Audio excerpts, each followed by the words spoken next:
Ladies and gentlemen, and children of the planet Earth, what you are about to see is a cephalopod that appears to be swimming through an ocean. This cephalopod was created by folding the $1 bill in a particular fashion, of which I have about 500 different configurations like this.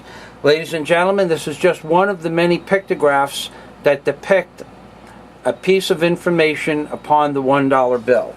However, the most important piece of information on the $1 bill is the fact that the entire green side of the $1 bill is an exact replication of the Ark of the Covenant. And to prove this, ladies and gentlemen, this is a seraphim located in pink, or denoted in pink. This is the other seraphim denoted in pink, and those are the angels that appear on either end of the Ark of the Covenant, depicted in Exodus 25:19. Let there appear an angel on one end of the Ark of the Covenant, and let there appear an angel upon the other end of the Ark of the Covenant. These are the faces of the seraphim that have eyes before and behind. That's right, ladies and gentlemen, if you look at these faces, they have eyes before and behind. I'm zooming in on this so that you can see for yourself that when you turn the bill on a 45-degree angle this way and or this way, you can see what appear to be faces here and here. This would be the eyes in one case. However, if you move the bill to the other end of the spectrum, this would be a face of a man that looks like you can see around the arced circles or compasses. This would be another face of the man. This would be the representation of the angels that have eyes before and behind. These are pictures of cherubs or cherub-like angels that have faces like men but are not men. And if you notice, they are easy to see when the bill is held on a 45-degree angle. This is the nose, this is the eye, and then if you turn it opposite, it's the exact opposite. You can do this in the privacy of your own home, but for now I am going to show you that in fact not only are they faces of men, but they are also depictions of Egyptian gods, because there are 3,300 pictographs on the obverse and reverse of the $1 bill, and this representation of Tutankhamun's headdress,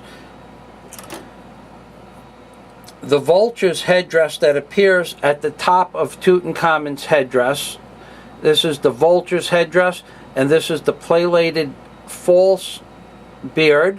This is represented and outlined by the picture underneath, the pictograph underneath the face, or this face here, with the plaited false beard and the vulture's headdress being one of these feet. And let me turn the bill around so you can see it more clearly with the highlighted pink area of the bill, so that it makes it just a little bit easier for you to see, because Egyptian gods are all over the face, obverse and reverse of the $1 bill.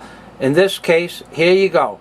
You have the vulture's headdress denoted in pink above right here, and you have the plaited false beard denoted in pink headed downward.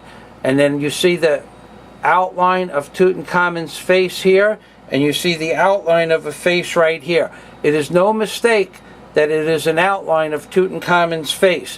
It is, somebody spent a great deal of time and money making it identical in nature and then hiding it in the form of pictographs. Ladies and gentlemen, at this point, I can tell you that I have discovered 3,300 pictographs on the Ark of the Covenant, because I have been playing Dick Tracy for the last 44 years. It has taken me 44 years to prove my theory. Also on the Ark of the Covenant are something that appears to be bullocks. If you roll the bill on a 15-degree arc like this and change the angle of lighting you can see what appear to be bullocks. The denoted horns of the bullocks, aka the horns of the bullocks, appear to be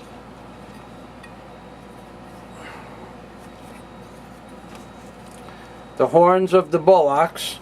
I'm going to rotate this. The horns of the bullocks appear to be the pink horns underneath the face of the bullocks that appear on either end of the Ark of the Covenant. And you can see these more readily, like I said, by rolling them like this.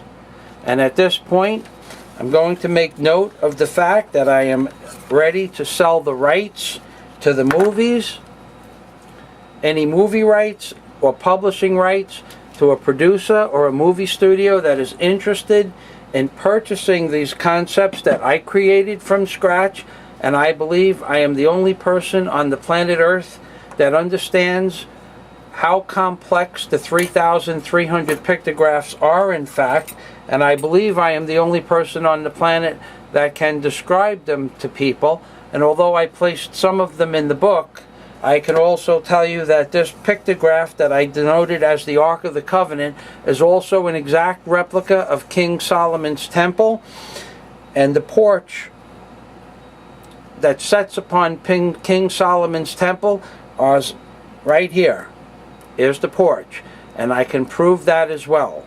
Ladies and gentlemen, I can prove it because I know what the measurements necessary to prove that theory are, and I know how to find the words in the Bible to prove those postulations. Ladies and gentlemen, this bill was created 3,314 years ago, 7,000 years ago, or 20,000 years ago by an entity that has the ability to travel through time.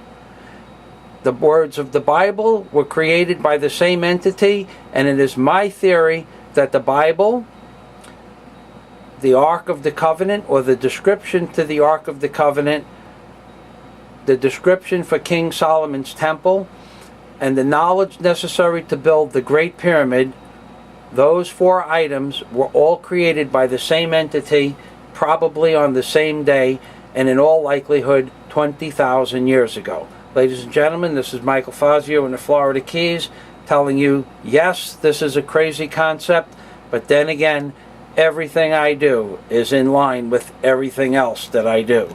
And there you have it, ladies and gentlemen. Michael Fazio bringing you this information from my new channel, $1 Gods, spelled with a Z. Look for it by placing the words Zolarcraft, Z-O-L-A-R-C-R-A-F-T,